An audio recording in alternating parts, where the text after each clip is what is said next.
नमस्ते बच्चों, मैं आपकी सामाजिक अध्ययन विषय की विषय अध्यापिका मनीषा गौतम आज आपको आपकी सामाजिक अध्ययन की पुस्तक का पाठ 20 स्वतंत्रता के पश्चात भारत पढ़ाने जा रही हूँ। सभी बच्चे इस पाठ को अच्छे से सुनेंगे और समझेंगे। ठीक है बच्चों। तो देखो बच्चों, इससे पहले हमने जो इसका 19 चैप्टर पढ़ा था, 19वां पार्ट पढ़ा था, तो उसमें हमने आपको बताया था राष्ट्रीय आंदोलन के बारे में कि उस समय कितने आंदोलन हुए थे और आंदोलनों के बाद हमें क्या मिली, स्वतंत्रता मिली। कब मिली? 15 अगस्त 1947 को हमारा भारत आजाद हो गया। और उसके बाद जो हमारे भारत को कठिनाइयों का, चुनौतियों का सामना करना पड़ा, वो हम इस पाठ में आज पढ़ेंगे। ठीक है बच्चों, तो शुरू करते हैं। सभी बच्चे अपनी बुक खोल लीजिए और मेरे साथ साथ ध्यानपूर्वक रीडिंग भी करेंगे और अच्छे से इस पाठ को समझेंगे भी। भारत ने 15 अगस्त 1947 ईस्वी को स्वतंत्रता प्राप्त की थी, लेकिन यह उत्सव मनाने का सही समय नहीं था।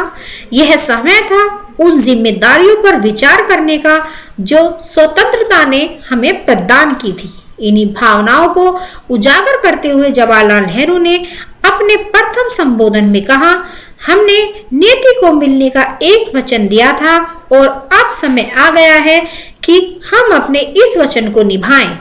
पूरी तरह न सही, लेकिन बहुत हद तक। आज रात 12 बजे जब सारी दुनिया सो रही होगी, भारत जीवन और स्वतंत्रता की नई सुबह के साथ उठेगा। तो यहाँ पर बात हो रही है बच्चों इस पैराग्राफ में, जब भारत स्वतंत्र हो चुका था 15 अगस्त 1947 को, तो अगली जो सुबह थी वो एक आजादी की सुबह थी और जवाहरलाल नेहरू जी अपने वही भाव प्रकट कर रहे हैं। अब बच्चों, भारत के सम्मुख चुनौतियां। स्वतंत्रता के समय भारत एक अल्प विकसित देश था, जहां मुश्किल से ही कोई उद्योग विद्यमान था। लोग निर्धन व अशिक्षित थे और बहुत सी समस्याओं का समाधान करना था। अतः भारत की तत्कालीन समस्या लोगों को राहत पहुंचाना थी। तो देखिए, भारत आजाद हो चुका था, लेकिन भारत के सामने जो थी बहुत सारी समस्याएं खड़ी थी कि अब किस तरह से लोगों की समस्याओं का समाधान किया जा सके, उन्हें हर तरह से सुख सुविधा प्रदान कैसे की जाए। शरणार्थियों का पुनर्वास। पाकिस्तान की स्थापना ने भारत तथा पाकिस्तान दोनों क्षेत्रों से लोगों को एक बड़ी संख्या में पलायन करने के लिए बाध्य कर दिया। सरकार की समस्या न केवल शरणार्थियों को आश्रय व भोजन देना, बल्कि उन्हें रोजगार के अवसर भी प्रदान करना था। इन कठिन समस्याओं को भी सरकार ने गंभीरता से निपटाया। देखिए, बात उस समय की हो रही है जिस समय भारत दो भागों में बंट चुका था, पाकिस्तान और हिंदुस्तान। जो पाकिस्तान में रहने वाले व्यक्ति थे, जो हिंदू व्यक्ति थे, वो हिंदुस्तान की तरफ पलायन कर रहे थे और जो हिंदुस्तान में रहने वाले मुस्लिम वर्ग के लोग थे, वो पाकिस्तान की ओर पलायन कर रहे थे। तो ऐसी स्थिति में लोग बाग जो थे वो अपने घर से भी बेघर हो गए थे। उनका कोई आश्रय नहीं था रहने का, उनको खाने पीने की भी बड़ी समस्या उस समय उत्पन्न हो गई थी और वही चीज से निपटारा उस समय सरकार करना चाहती थी। अब बच्चों, भारत का एकीकरण। स्वतंत्रता के बाद रियासती प्रांतों को यह अधिकार दिया गया कि वे भारत या पाकिस्तान में से किसी को भी चुन सकते हैं या स्वतंत्र रह सकते हैं। तो उस समय दोनों को अधिकार दिया गया कि अपनी मर्जी से तुम जहां चाहो वहां रह सकते हो। वही हम तुम्हें जाने के लिए नहीं बोल रहे हैं। अगर तुम भारत में रहना चाहते हो तो भारत में रह सकते हो और तुम पाकिस्तान में रहना चाहते हो तो पाकिस्तान में रह सकते हो। यह सरदार वल्लभ भाई पटेल की कुशल राजनीति थी कि उन्होंने सभी रियासती प्रांतों को भारत में मिला लिया। प्रारंभ में जम्मू एवं कश्मीर भारत में सम्मिलित होने के इच्छुक नहीं था, लेकिन जब पाकिस्तान सेना ने इस प्रांत पर आक्रमण किया तो यह भारत में सम्मिलित होने के लिए राजी हो गया। भारत ने पाकिस्तान द्वारा कब्जा किए क्षेत्रों को स्वतंत्र कराने के लिए सेना भेजी। इस प्रकार यह प्रांत भारत का राज्य बन गया। इस प्रांत का एक विशाल क्षेत्र आज भी पाकिस्तान के कब्जे में है तथा पाकिस्तान अधिकृत कश्मीर POK कहलाता है। तो हुआ क्या था बच्चों, उस समय के भारत और पाकिस्तान दो भागों में तो बट गया था, लेकिन अब विवाद छिड़क गया था किसको लेकर, कश्मीर को लेकर, कि कश्मीर किसके पास आए। तो यहाँ पर कश्मीर का आधा भाग जो था वो भारत के पास चला गया और आधा भाग पाकिस्तान के हिस्से में चला गया, जो आज भी उस पर अपना अधिकार जमाए हैं। कुछ क्षेत्र अभी भी राष्ट्रीय बल के अधिकार में थे। 1954 ईस्वी में एक संधि पर हस्ताक्षर किए गए, जिसके अंतर्गत फ्रांसीसी क्षेत्र भारत में सम्मिलित कर लिए गए। ये क्षेत्र पांडिचेरी, वर्तमान में पुदुचेरी, कराईकल, यनम, माहे तथा चंद्रनगर थे। इसी तरह स्वतंत्रता सेनानियों ने दादरा तथा नगर हवेली को 1954 ईस्वी में पुर्तगालियों से स्वतंत्र करा लिया। दिसंबर 1961 ईस्वी में भारतीय थल सेना तथा वायुसेना की संयुक्त कार्यवाही के पश्चात गोवा, दमन तथा द्वीप भारत के अधिकार में आ गए। इस तरह संपूर्ण भारत उपनिवेश शासन से स्वतंत्र हो गया। तो धीरे धीरे क्या किया था, भारत ने राज्यों को अपने अधीन कर लिया, यानी कि अपने में सम्मिलित कर लिया। अब है बच्चों संविधान का निर्माण। 1946 ईस्वी में कैबिनेट मिशन भारत के संविधान के निर्माण हेतु एक संविधान सभा की स्थापना के लिए सहमत हो गया। डॉक्टर भीमराव अंबेडकर की अध्यक्षता में एक प्रारूप समिति का गठन किया गया। भारत के संविधान को 26 नवंबर 1949 को संविधान सभा द्वारा अधिनियमित और अंगीकृत किया गया तथा 26 जनवरी 1950 को लागू किया गया। भारत के संविधान में प्रजातंत्र, धर्मनिरपेक्षता, समाजवाद तथा आर्थिक व सामाजिक न्याय के विचारों को समाविष्ट किया।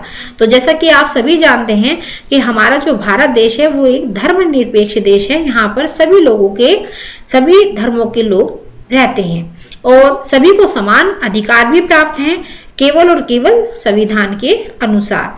और यह जो संविधान है हमारा, वह 24 नवंबर 1949 को बनकर तैयार हो चुका था, लेकिन लागू हुआ था कुछ महीनों बाद। कब? 26 जनवरी 1950 को। अब है बच्चों राज्यों का पुनर्गठन। ब्रिटिशों ने भारत को कई प्रांतों में बांट दिया था। यह विभाजन किसी विशेष लक्षण के आधार पर नहीं किया गया था। भारत सरकार ने सभी राज्य क्षेत्रों को भाषाओं के आधार पर पुनर्गठित करने का प्रयास किया। वर्तमान में भारत में निम्न राज्यों और केंद्र शासित प्रदेश हैं। तो जैसा कि आप देख रहे हैं कि ये 29 राज्य हैं और 7 केंद्र शासित प्रदेश हैं। ठीक है बच्चों, तो यह आप ध्यानपूर्वक पढ़ लेंगे कि कौन से राज्य की कौन सी राजधानी है। ठीक है बच्चों, देखिए यहाँ पर केंद्र शासित प्रदेश दिए गए हैं। 7 केंद्र शासित प्रदेश हैं, जैसा कि आप देख रहे हैं अपनी स्क्रीन पर। और ये भी आपको अच्छे से याद करने हैं। ये अक्सर पूछे जाते हैं एग्जाम में कि केंद्र शासित प्रदेश कौन से हैं। तो आपको अगर अच्छे से याद है तो आप अपने क्वेश्चन को सही से कर सकते हैं। ठीक है बच्चों, तो अब पढ़ेंगे हम आर्थिक व औद्योगिक विकास। भारत के समक्ष सर्वप्रथम चुनौती भारत का आर्थिक व औद्योगिक विकास करना था, क्योंकि ब्रिटिश भारत को आर्थिक रूप से काफी क्षति पहुंचा चुके थे और एक निर्धन व अल्प विकसित अवस्था में छोड़ गए थे। भारतीयों को आर्थिक रूप से सुदृढ़ करने के लिए भारत सरकार ने योजना आयोग की स्थापना की और इसे देश के लिए नियोजन अथवा योजनाओं के निर्माण का दायित्व सौंपा। इस आयोग ने सरकार को आर्थिक विकास के लिए समुचित नीतियों, निर्माण एवं कार्यान्वयन में मदद की। इसने पंचवर्षीय योजनाओं का आरंभ किया। हम देश के वर्तमान विकास का श्रेय इन पंचवर्षीय योजनाओं को दे सकते हैं। इन योजनाओं के कारण वर्तमान में भारत ने अंतर्राष्ट्रीय स्तर पर आर्थिक तथा औद्योगिक विकास के क्षेत्र में एक अहम भूमिका निभाई है।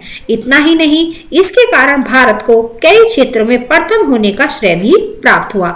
तो यहाँ पर इस पैराग्राफ में बताया है कि आर्थिक व औद्योगिक विकास के बंटवारे के बाद आर्थिक और औद्योगिक विकास सरकार ने कैसे किया, क्योंकि लोगों के पास रहने के लिए घर तक नहीं थे, आश्रय तक नहीं था।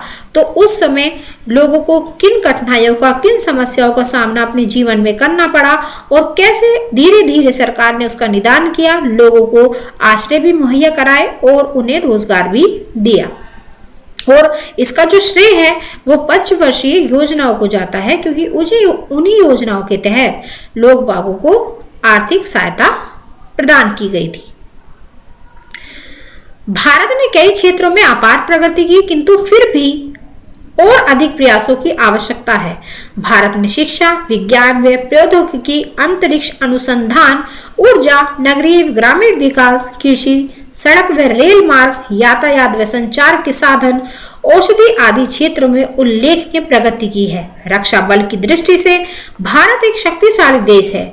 भारत ने रक्षा बलों में मिसाइल तथा परमाणविक प्रौद्योगिकी का विकास तथा एकीकरण, जो भारत को एक शक्तिशाली देश बनाता है।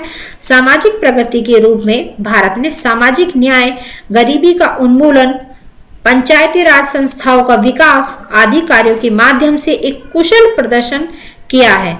इसके अतिरिक्त अनेक बुराइयों का उन्मूलन किया है, जबकि कुछ बुराइयों के उन्मूलन के प्रयास किए जा रहे हैं। वास्तव में आज भी समाज का विभाजन सामाजिक और सांप्रदायिक वर्गों के रूप में जारी है, किंतु राष्ट्रवादी नागरिकों के रूप में जन्मा नया वर्ग राष्ट्र हित के बारे में सोचता है और राष्ट्र को बांटने वाले तत्वों को नष्ट करता है। तो इस पैराग्राफ में बताया गया है बच्चों कि किस तरह से भारत ने बंटवारे के बाद अपना विकास किया, चाहे वो शिक्षा का क्षेत्र हो, चाहे वो विज्ञान का क्षेत्र हो, चाहे वो औद्योगिक विकास हो, चाहे औषधि से संबंधित क्षेत्र हो, वो हर तरह से अपने आप को एक शक्तिशाली देश बनाने में लगा रहा और अपने आप को पूर्ण रूप से साबित भी किया।